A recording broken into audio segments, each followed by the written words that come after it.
Et quand je suis venu en Amérique, parce que bon, j'ai fait du sport, mon père m'a appris très jeune, à l'âge de 11 ans, il m'a fait faire du karaté, vu que j'étais pas tellement fort physiquement. Et j'ai pu me développer mentalement et physiquement grâce au karaté. Depuis l'âge de, je sais pas, l'âge de 16 ou 17 ans, je rêvais d'Amérique. Pourquoi? Je ne sais pas.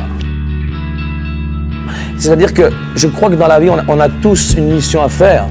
Et c'était pour moi, j'avais cette histoire d'Amérique dans la peau depuis le matin jusqu'au soir, les films et tout, je rêvais d'Amérique. Je suis parti en Amérique et j'ai tenté ma chance, quoi. Il m'a dit, tu feras jamais du cinéma, t'es un raté, tu vas pas, oh là là là, je dis, qu'est-ce que j'ai fait? J'ai brûlé ma carte. Quand on a une mission dans la vie et qu'on veut faire quelque chose, et on pense, sorry, hein, on pense, I have to be, doit être un acteur, on peut mettre be to have. Je suis allé, je travaille pour être acteur, et le have, c'est déjà parti, c'est à Bruxelles. Alors quand je suis en Amérique, j'étais acteur. Même les pizzas que je les livrais ou je les vidais, ce que tu veux, j'étais acteur. Et alors, quand on pense comme ça dans la vie, c'est pour tout le monde, pour tous les Français, pour tous les Belges, pour le monde entier. Quand vraiment on a une confiance, when we start to believe, confiance à la confiance, on devient confiant sur cette mission.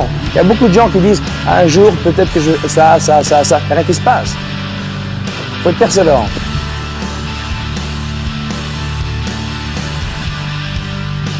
De temps en temps, c'est très très bien de dire la vérité. Ouais. Parce qu'il n'y a rien de mieux dans la vie que de dire la vérité. Et alors, ce qui s'est passé, il a craqué pour moi, il a dit, OK, tu fais de sport. T'as une carte verte? J'ai dit, oui, bien sûr. Il ne dirait pas. Alors, je dis, mon avocat dans ma tête. Et alors, heureusement que le film s'est fait à Hong Kong. Quand tu fais un film et tu réussis, le manque va être distribué à Dimension Disney.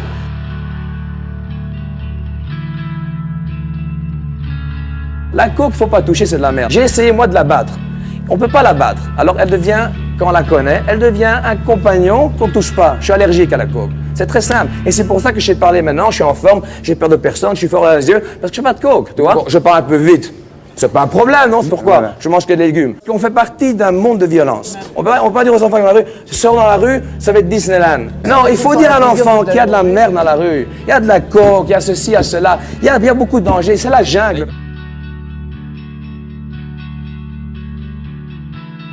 J'aime bien maintenant m'occuper de mes propres productions. Parce que quand on fait tout vous-même, il y a de l'amour qui se donne dans le film, dans le script, dans la production, dans le jeu d'acteur. C'est possible parce que je travaille très dur. Je travaille pas tous les jours, mais 15 heures par jour, je m'emmerde. Et quand je m'emmerde, je fais des conneries. Je travaille très très dur. Moi, je respecte un gars comme Johnny, parce que Johnny Hallyday, il faut une santé dans le show business. Johnny, c'est pas un enfant de cœur non plus, mais grâce à Dieu, il a une santé superbe. Alors, il y a des acteurs qui ont une santé, il y en a d'autres qui ont moins bonne santé, et si grâce à Dieu, si j'ai une bonne santé, je peux aller très très loin. Mais je travaille très très dur, et ça paye. Les artères payent, les avions, les retours, J'ai 42 ans, hein. Les gens qui disent que j'ai fait 4, 5, 6, 7 vies, je sais pas quoi. On a tout fait, OK? Alors après ça, on fait un point sur la vie. Alors, combien de temps il me reste à vivre, hein? 45, 60, 70, je sais pas combien de temps. Il faut faire quelque chose de bien dans la vie.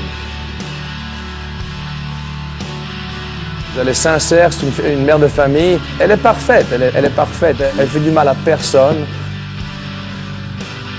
Elle m'a été envoyée par une force de la nature qui s'appelle, pour certaines personnes, Dieu, Allah, Bouddha, je ne sais pas comment on l'appelle. Et cette femme s'occupe de moi et depuis qu'elle est redevenue dans ma vie, je casse la baraque.